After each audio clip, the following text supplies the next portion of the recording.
সবকিছু ঠিকঠাক ছিল।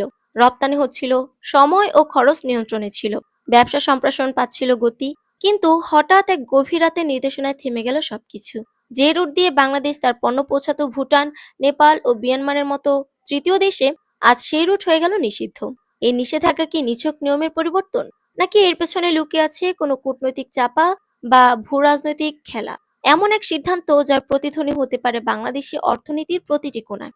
ভারতের কেন্দ্রীয় শুল্ক বোর্ড সিবিআইসি হঠাৎ করেই বাতিল করেছে বাংলাদেশের জন্য ট্রান্সশিপমেন্ট সুবিধা। 2020 সালের একটি সার্কুলারের মাধ্যমে বাংলাদেশ যে সুযোগ পেয়েছিল ভারতীয় স্থলবন্দর ব্যবহার করে তৃতীয় দেশে পণ্য পাঠানোর, সেই সুবিধা এখন বাতিল। এর মানে বাংলাদেশের রপ্তানিকারকরা এখন তাদের পণ্য ভুটান ও নেপালের মতো ভূমি-বেষ্টিত দেশগুলোতে পাঠাতে পারবে না। এর মানে বাংলাদেশের রপ্তানিকারকরা এখন তাদের পণ্য ভুটান ও নেপালের মতো ভূমি-বেষ্টিত দেশগুলোতে পাঠাতে পারবে না সহজে ও সাশ্রয়ীভাবে। বাণিজ্যে আসবে ধীরগতি, বাড়বে খরচ, লজিস্টিক্স জটিলতা পৌঁছাবে শীর্ষে। বিশেষজ্ঞরা বলছেন এটি শুধু একটি বাণিজ্যিক সিদ্ধান্ত নয়, বরং এর পেছনে রয়েছে বৃহৎ রাজনৈতিক বার্তা। কেউ কেউ বলছেন বাংলাদেশের অন্তর্বর্তীকালীন প্রধান উপদেষ্টার সাম্প্রতিক চীন সফরের মন্তব্য হয়তো ভারতকে অস্বস্তিতে ফেলেছে। তাহলে কি এটি একটি প্রতিক্রিয়ামূলক কূটনৈতিক পদক্ষেপ? এখন প্রশ্ন হলো, এই সিদ্ধান্ত কাদের জন্য সংকেত এবং কারা দেবে এর জবাব?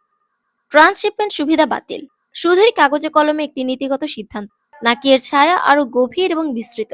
এই সিদ্ধান্ত বাংলাদেশের অর্থনীতি, কূটনীতি ও ভবিষ্যৎ বাণিজ্য কৌশলের উপর কতটা প্রভাব ফেলবে বলে মনে করছেন আপনার বিশ্লেষণ ও মতামত আমাদের সঙ্গে শেয়ার করুন।